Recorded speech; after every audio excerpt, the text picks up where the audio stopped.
There is a specific kind of silence you only find in the deep Appalachian Mountains. It's not a peaceful silence. It's a heavy, expectant silence, like the woods are holding their breath, waiting for you to make a mistake. 2 years ago, I was desperate for money and trying to get away from a bad breakup. I took a seasonal job with the Forestry Service as a fire lookout. If you don't know what that is, you basically live in a 15 by 15 foot glass box mounted on top of a 60-foot steel tower in the middle of absolutely nowhere. Your job is to scan the horizon with binoculars for smoke. I was assigned to Tower 82, deep in the Monongahela National Forest in West Virginia. My nearest neighbor was a 40-mile hike away.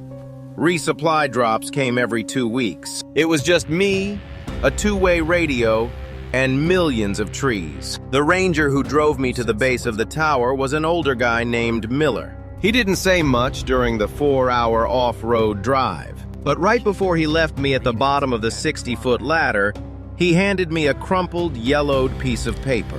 "The official manual is on the desk upstairs," he said, not looking me in the eye. "But this is the real manual. Read it. Memorize it. Don't be a hero." Before I could ask what he meant, he got in his truck and drove away. I climbed the 120 steps to the top. The cabin was basic. A cot, a propane stove, a map table, and a radio. I sat down on the cot, unfolded the yellowed paper, and read it. There were only 5 rules. The list was written in hurried block letters. Some of it was underlined so hard the pen had torn the paper. Rule 1. From 6 a.m. to 8 p.m., you are a fire lookout. Do your job. Rule 2. Lock the trap door at the top of the stairs exactly at 8 p.m. Do not open it until the sun is completely above the horizon. Rule 3. If the motion sensor floodlight at the base of the tower turns on after midnight, do not look down. Close the blinds immediately. Rule 4. You may hear voices coming from the forest calling your name.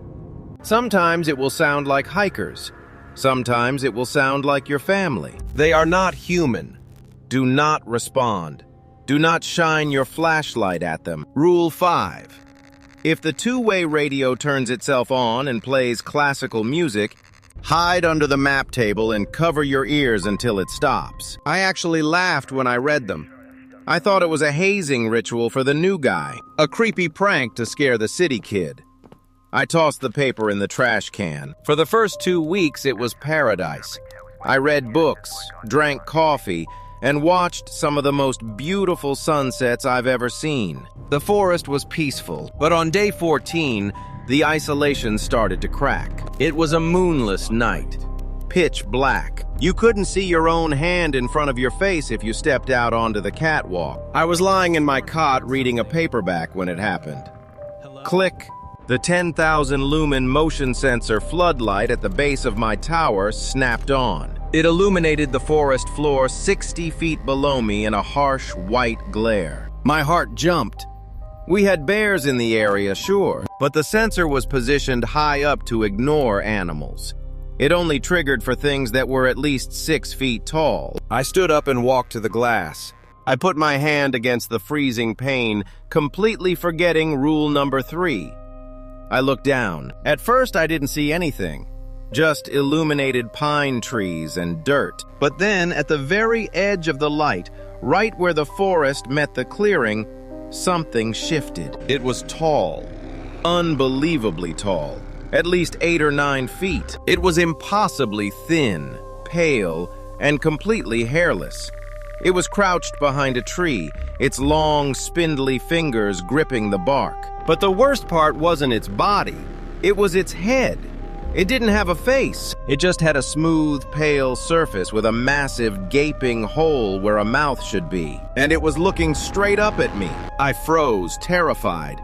It knew I was looking at it. Slowly, deliberately, the creature raised one of its long arms and pointed a finger directly at my glass box. Then, the floodlight snapped off, plunging the world back into absolute darkness. I stumbled backward, tripping over my chair, my heart hammering in my throat. I scrambled to the windows and violently yanked all the blinds down, sealing myself inside. I grabbed the yellowed list out of the trash can and smoothed it out on the table with shaking hands. Rule 3. Do not look down. Close the blinds immediately. I had looked down. I had acknowledged it. 2 nights later, a thick Appalachian fog rolled in. It was so dense it looked like white water pressed against my windows.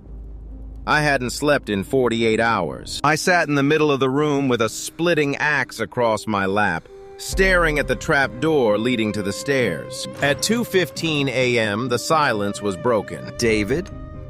My blood ran cold.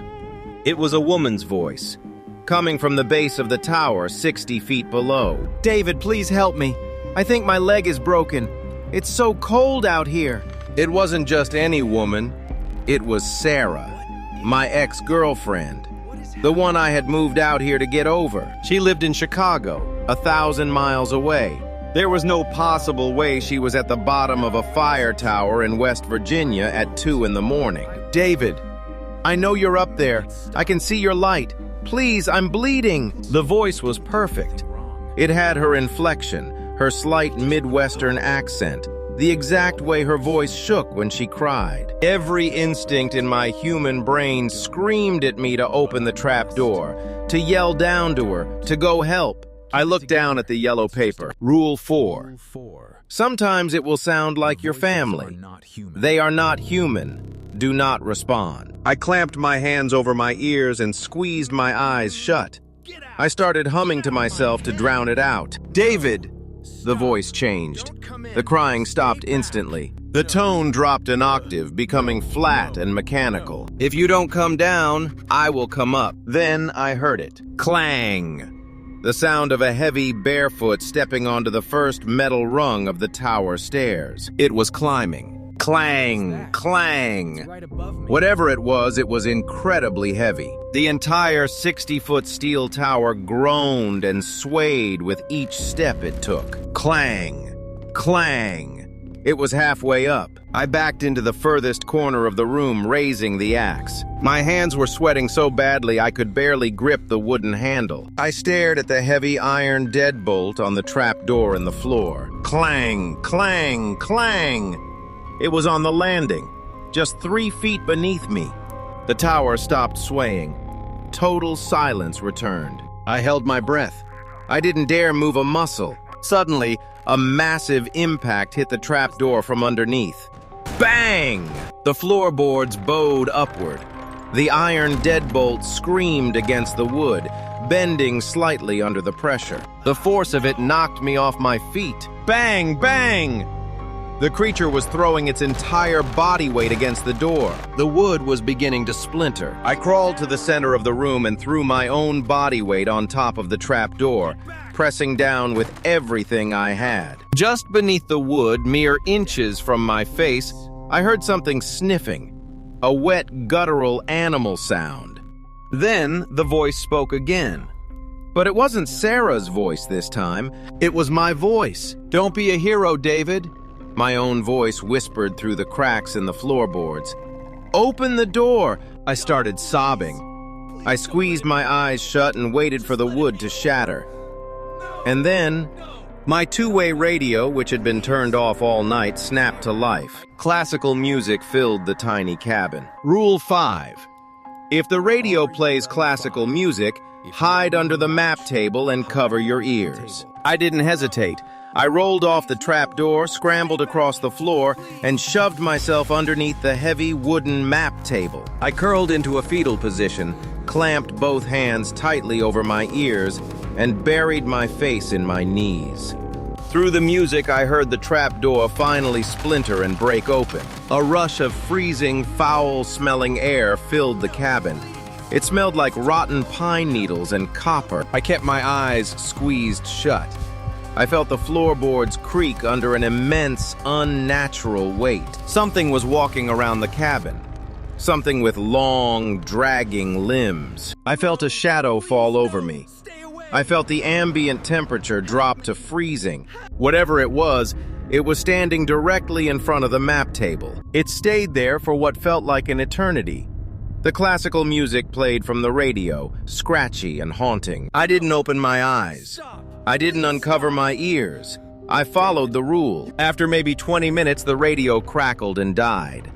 I heard the heavy footsteps drag themselves back to the trap door and slowly climb back down the stairs. I stayed under that table until the sun was burning through the windows at 8 a.m. When I finally crawled out, the cabin was a wreck.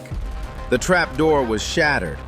But what still gives me nightmares is the window. On the glass pane, exactly at my eye level, there was a handprint.